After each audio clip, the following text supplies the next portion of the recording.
Hello everyone, welcome to another video and I am your friend Bharat Shankar. कुछ time recover होने के बाद market अभी फिर से गिरना शुरू हो गया है और आज का दिन भी अगर आप कंसिडर करेंगे तो stock market is down for fifth straight session. और आज की वीडियो में हम यही जानने की कोशिश करेंगे कि मार्केट गिरने के पीछे रीजंस क्या है, मार्केट अगर रिकवर करना है तो उसके फैक्टर्स क्या हो सकते हैं, और उसके साथ साथ हम उन रीजंस को भी डिस्कस करेंगे जो मार्केट में और भी ज्यादा फॉल या फर्दर डिक्लाइन को ट्रिगर कर सकता है। एंड फाइनली हम टेक्निकल चार्ट्स पे भी मार्केट को स्टडी करेंगे and will try to understand market के किस जोन पे बायर्स बैठे हैं और किस जोन पे सेलर्स बैठे हैं, जो बेसिकली मार्केट के लिए सपोर्ट और रेजिस्टेंस का काम कर सकता है। तो बहुत ही इंपॉर्टेंट वीडियो है, वीडियो को एंड तक देखें और वीडियो को स्किप ना करें। और हाँ, अगर आपको हमारे वीडियोस पसंद आ रहे हैं तो आप वीडियो को लाइक करके और कमेंट्स में एक सिंपल थैंक यू लिख के हमें अप्रिशिएट कर सकते हैं। सो फर्स्ट ऑफ ऑल, ये जो टॉपिक है ये थोड़ा सा कॉम्प्लिकेटेड है, but don't worry, I will make it very very simple for you guys, जिसको आप बहुत ही आसानी से समझ पाओगे। तो सबसे पहले अभी जो मार्केट फॉल हो रहा है वो कुछ एक्शन की वजह से हो रहा है। तो सबसे पहले हम इन एक्शंस को स्टडी करेंगे और ये एक्शन कौन कर रहा है और क्यों कर रहा है उसको हम पहले समझने की कोशिश करेंगे। और उसके बाद हम ये समझने की कोशिश करेंगे कि इन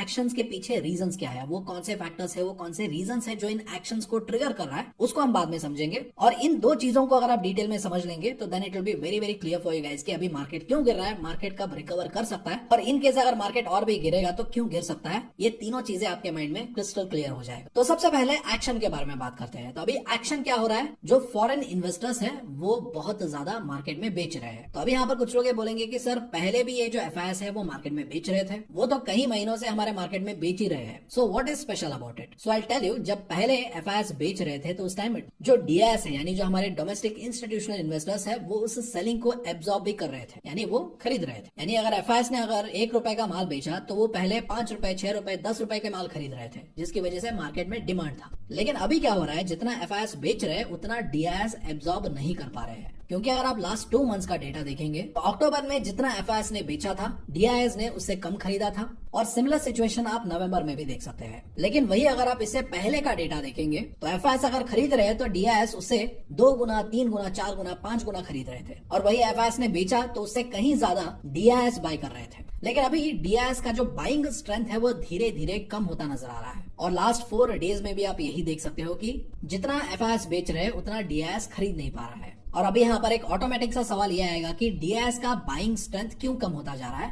और डीआईएस पहले जितना बाइंग क्यों नहीं कर पा रहे हैं। तो सबसे पहले अगर आप देखेंगे तो एफआईएस के पास बाइंग स्ट्रेंथ इसीलिए आ रहा था क्योंकि उनके पास सिप का पैसा आ रहा था, वो भी हर महीना। लेकिन अभी मार्केट जब डाउन चल रहा है और मार्केट कंसोलिडेट हो रहा है तो उस टाइम एसआईपी का स्लिपेज रेशियो लगातार बढ़ रहा है, और ये स्लिपेज रेशियो सिंपल टर्म्स में ये बताता है कि कितने लोग सिप इन्वेस्टमेंट्स को बंद कर रहे हैं। And of course SIP investments बंद होने का एक रीजन है मार्केट का अभी रीसेंट परफॉर्मेंस, जो इन्वेस्टर्स को डिसअपॉइंट कर रहा है, खास करके वो इन्वेस्टर्स जो 2020 के बाद स्टॉक मार्केट में आए हैं, जिन्होंने अभी तक कोई मेजर बेयर मार्केट या कंसोलिडेटिंग मार्केट नहीं देखा है। और दूसरा पॉसिबल रीजन हो सकता है टैक्सेशन, क्योंकि अभी जो मिडिल क्लास है, जो अपर मिडिल क्लास है, उनके ऊपर अभी टैक्सेशन बढ़ने की वजह से जो रेजिडुअल इनकम है वो कम हो रहा है, और अगर रेजिडुअल इनकम कम होगा तो इन्वेस्टमेंट्स भी कम होंगे। और उसके अलावा अभी रिसेंटली जो लॉन्ग टर्म कैपिटल गेन्स और शॉर्ट टर्म कैपिटल गेन्स के टैक्सेस को बढ़ाया गया है वो भी इन्वेस्टर्स को डिमोटिवेट कर रहा है। और यहाँ पर मैं ये सवाल आपसे भी पूछना चाहता हूँ कि आपको क्या लगता है कि क्या टैक्सेस बढ़ने की वजह से लोग स्टॉक मार्केट में इन्वेस्ट करना कम कर रहे हैं? ऐसा अगर आपको लगता है तो कमेंट्स में बताइए, और अगर आप इससे डिसएग्री करते हैं तो उसको भी आप कमेंट्स में फ्रीली एक्सप्रेस कर सकते हैं। सो अभी हमने समझा एक्शन जिसकी वजह से स्टॉक मार्केट में गिरावट हो रहा है। तो अभी हम समझने की कोशिश करेंगे कि इन एक्शंस को ट्रिगर करने वाले रीजंस क्या है, और ये जो रीजंस है these are very very important, क्योंकि यही रीजंस आपको ये बताएंगे कि मार्केट में फिर से रिकवरी कब हो सकता है, और इन केस अगर मार्केट में फिर से गिरावट होगा तो वो क्यों हो सकता है। और हाँ, आगे बढ़ने से पहले एक बहुत ही important update learning community members के लिए है। आज एक बहुत ही इंपॉर्टेंट वीडियो रिलीज होने वाला है, सो मेक श्योर आप उस वीडियो को बहुत अच्छे से स्टडी करें। और कल हमने एक बहुत ही इंपॉर्टेंट पोस्ट सेक्टर्स के रिलेटेड डाला था, तो उस पोस्ट को भी जाके जरूर चेक करें। और अगर किसी ने अभी तक लर्निंग कम्युनिटी ज्वाइन नहीं किया है तो मैं आपको एनकरेज करूंगा कि आप लर्निंग कम्युनिटी को 1 महीने के लिए ज्वाइन करके ट्राई कर सकते हैं, और आपको खुद ही ये पता चल जाएगा कि वहां से आपको क्या वैल्यू मिल रहा है and how it can help you. और आप ज्वाइन बटन के ऊपर क्लिक करके कम्युनिटी ज्वाइन कर सकते हैं, और ज्वाइनिंग लिंक आपके रेफरेंस के लिए मैंने पिंड कमेंट और डिस्क्रिप्शन में भी दे दिया है। और हाँ, ये कम्युनिटी टेलीग्राम पे भी है, और इसको फ्री में कैसे ज्वाइन करना है उसका इन्फॉर्मेशन आप व्हाट्सएप चैट सपोर्ट पे पूछ सकते हो। So now coming back to the topic, अभी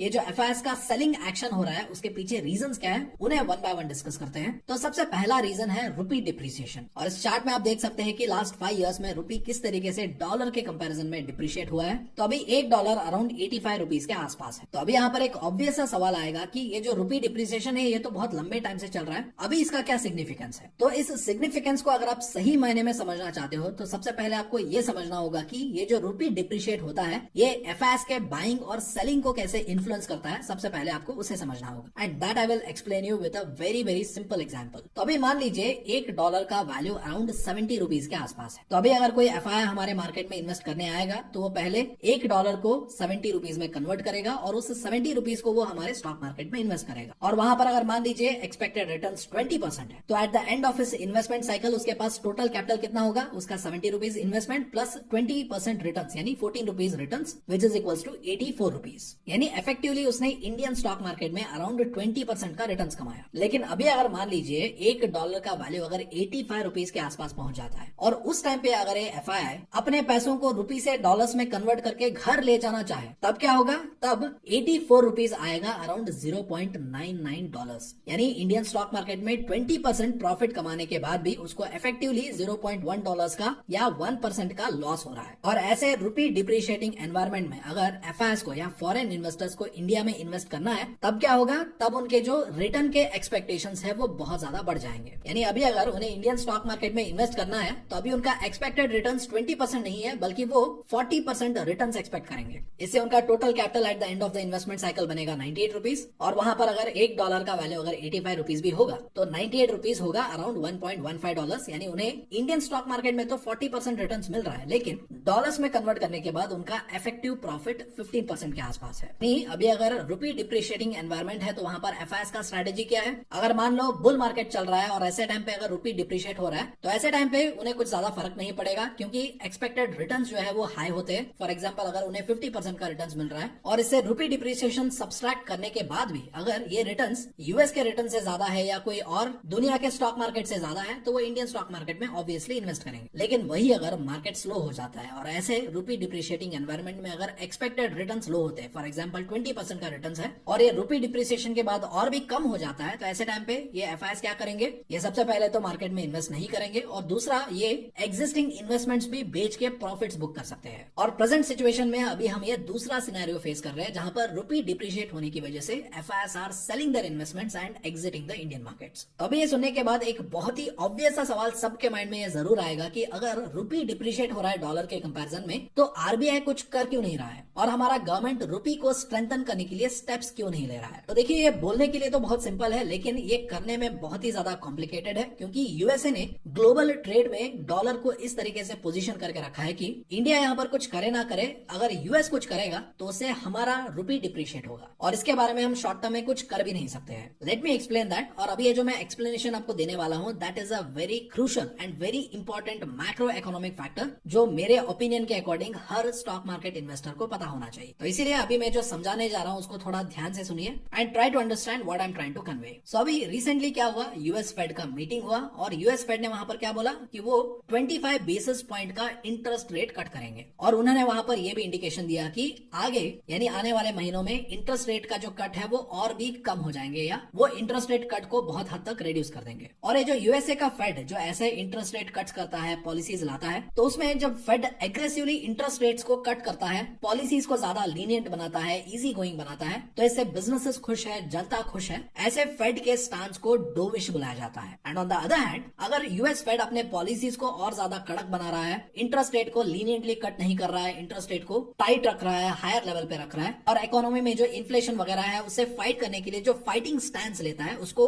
हॉकिश स्टैंस बुलाया जाता है। और जब भी यूएस फेड हॉकिश स्टैंस लेता है तो उस टाइम क्या होता है, उस टाइम डॉलर बहुत ज्यादा मजबूत होता है, डॉलर का स्ट्रेंथ बढ़ता है और डॉलर का स्ट्रेंथ बढ़ना यानी जो बाकी के करेंसीज है वो डॉलर के कंपैरिजन में कमजोर हो जाते हैं, जैसे कि अभी हमारा रुपी कमजोर हो रहा है। तो अभी अगर रुपी कमजोर होगा तो जो हमारे मार्केट में जो रिस्की एसेट्स है या हायर वैल्यूएशन में जो एसेट्स है जैसे कि हमारा स्टॉक मार्केट हो गया वहां पर वीकनेस बढ़ेगा बिकॉज हमारा करेंसी वीक होने की वजह से फॉरेन इन्वेस्टर्स का एक्सपेक्टेशन ज्यादा होगा। अगर उन एक्सपेक्टेशन के अकॉर्डिंग अगर हमारा मार्केट रिटर्न्स डिलीवर नहीं कर पाएगा तो they will sell those assets और they will sell those stocks which will impact our stock markets. और यहाँ पर मैं बस इंडिया की बात नहीं कर रहा हूँ, it will impact most of the emerging markets जिनका करेंसी अभी डॉलर के कंपैरिजन में कमजोर हो रहा है। और उसके बाद अभी एक और रिलेटेड सवाल ये भी आएगा कि अभी ये जो यूएस फेड है वो हॉकिश स्टैंस क्यों ले रहा है, क्योंकि अगर हॉकिश स्टैंस लेगा तो इससे सिटीजंस को परेशानी होगा, बिजनेसेस को परेशानी होगा, इकोनॉमी में स्लो डाउन होगा। तो ऐसे इफेक्ट्स होने के बाद भी यूएस का जो फेड है वो हॉकिश स्टैंस क्यों ले रहा है? तो अभी जो यूएस का जो फेड है वो बहुत ही कॉशियसली एक्ट कर रहा है, और वो कॉशियसली एक्ट इसीलिए कर रहा है क्योंकि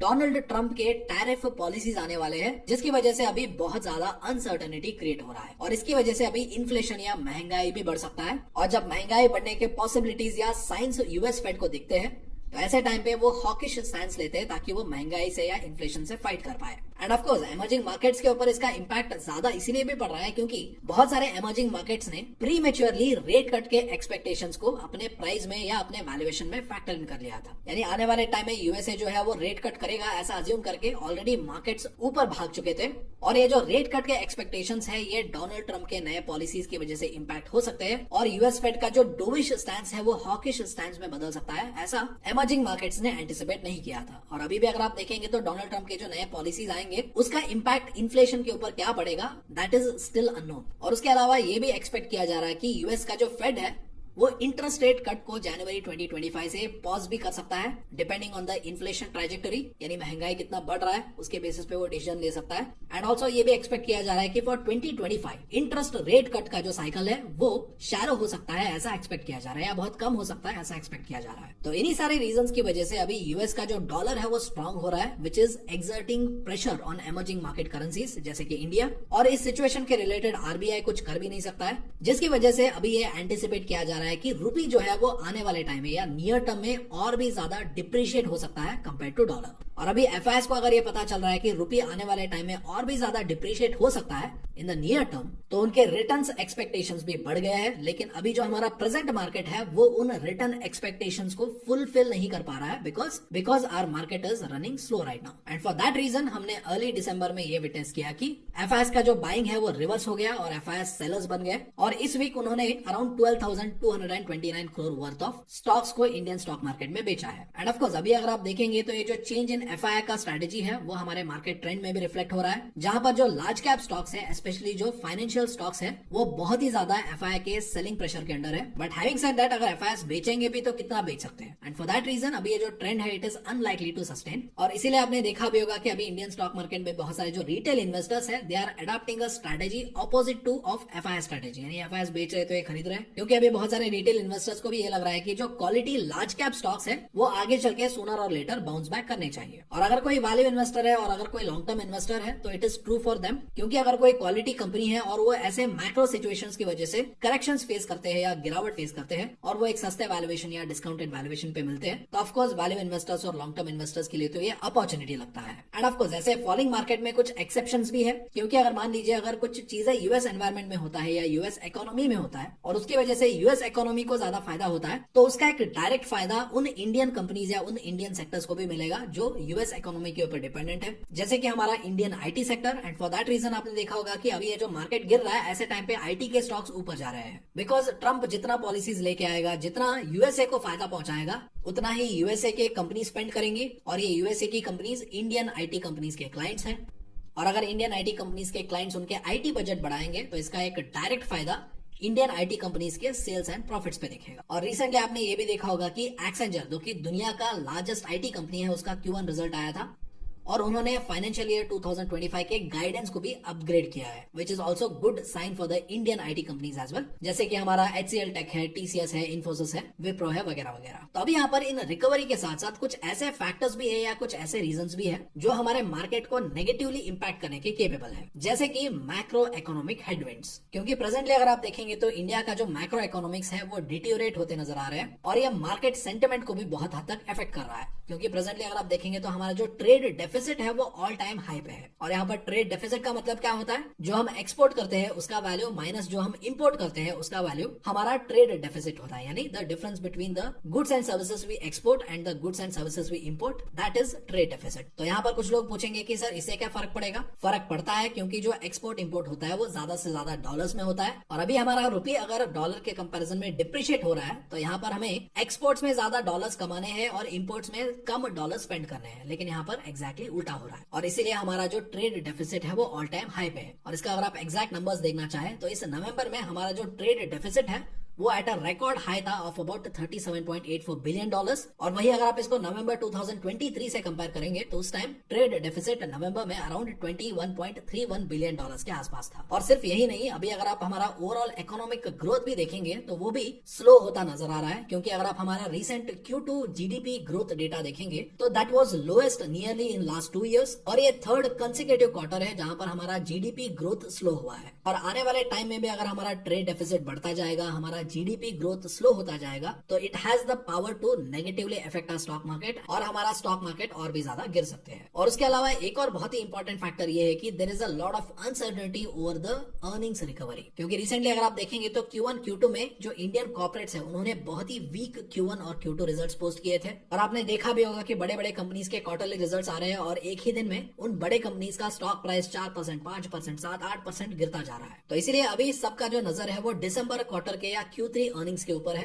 जहां पर एक्सपर्ट्स जो है वो अर्निंग्स के रिकवरी को एक्सपेक्ट कर रहे हैं। बट हैविंग सेड दैट, ये जो एक्सपर्ट्स है वो ये भी हिंट दे रहे हैं कि ये जो रिकवरी Q3 में हो सकता है वो एक बहुत ही डिसेंट रिकवरी हो सकता है, और जो असली या दमदार रिकवरी है that we can expect only after Q4 या ओनली फ्रॉम Q4। तो इसीलिए अभी ये जो दिसंबर के क्वार्टरली रिजल्ट्स आने शुरू होंगे that is also very very critical, क्योंकि वहां पर भी अगर रिजल्ट्स खराब आएंगे, रिकवरी बहुत माइनर दिखेगा, तो जिस वैल्यूएशन पे अभी हमारा स्टॉक मार्केट है उसके बेसिस पे investors might not take it positively, जिसकी वजह से हो सकता है खराब Q3 रिजल्ट्स अगर आएंगे तो मार्केट में और भी गिरावट होने के चांसेस है। But having said that, according to experts, अगर Q4 से अच्छा रिकवरी होना शुरू होगा तब ये भी पॉसिबल है कि जो बीटन डाउन अच्छे स्टॉक्स है जो इस सिचुएशन की वजह से गिरे हैं उनमें बहुत अच्छा और बहुत शार्प रिकवरी भी हो सकता है, दैट इज ऑल्सो पॉसिबल। और इसी रीजन की वजह से अभी बहुत सारे जो रिटेल इन्वेस्टर्स है इस मौके का वो फायदा उठा रहे हैं, और जो अच्छे स्टॉक्स है, जो क्वालिटी स्टॉक्स है जिसमें वो लॉन्ग टर्म इन्वेस्टमेंट करना चाह रहे हैं, तो वो ऐसे डिस्काउंटेड एनवायरमेंट का फायदा उठा रहे हैं। तो अभी इसके बाद देखेंगे कि मार्केट अभी टेक्निकल लेवल पे किस तरीके से पोजीशनड है और बायर्स कहां पर बैठे हैं और सेलर्स कहां पर बैठे हैं। तो ये देखिए, ये चार्ट हम बहुत पहले से डिस्कस कर रहे हैं, जब मार्केट में गिरावट शुरू हुआ था तब से लेके अब तक हम इसी चार्ट को डिस्कस कर रहे हैं। तो यहाँ पर क्या हुआ, जब मार्केट गिरा तो उसने पहले सपोर्ट को हिट किया, उसके बाद दूसरे सपोर्ट, और उसके बाद तीसरे सपोर्ट को जब मार्केट ने हिट किया तो वहां से रिकवरी शुरू हुआ। और इसके बाद जो पहले सपोर्ट का काम कर रहा था अभी वो रेजिस्टेंस का काम कर रहा था, तो पहले इसने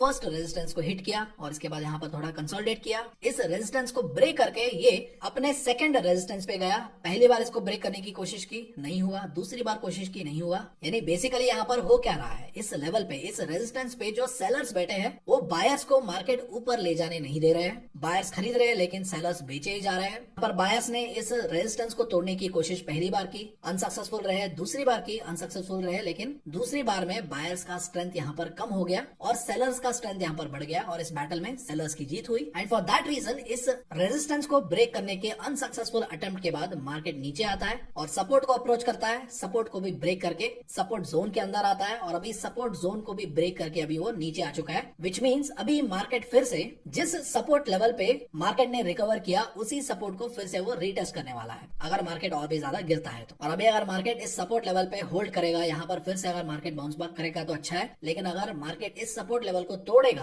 तब मार्केट में और भी बड़े करेक्शंस होने के चांसेस बढ़ जाते हैं। एंड फॉर दैट रीजन जो अगले 1-2 हफ्ते में जो मार्केट में एक्टिविटी होगा that will be really critical, और जो भी डेवलपमेंट्स होंगे I will keep you updated. और अगर क्विक अपडेट्स होंगे तो मैं टेलीग्राम और व्हाट्सएप चैनल पे उसको पोस्ट कर दूंगा, और इन दोनों का लिंक आपको वीडियो के डिस्क्रिप्शन में मिल जाएगा। और वही अगर लंबा अपडेट होगा तो I make sure I make a detailed video on it. So I hope आज का वीडियो आपको इन्फॉर्मेटिव लगा होगा। अगर इन्फॉर्मेशन पसंद आए तो वीडियो को लाइक करें और चैनल को सब्सक्राइब करें। So thank you so much for watching. I will see you in the next video.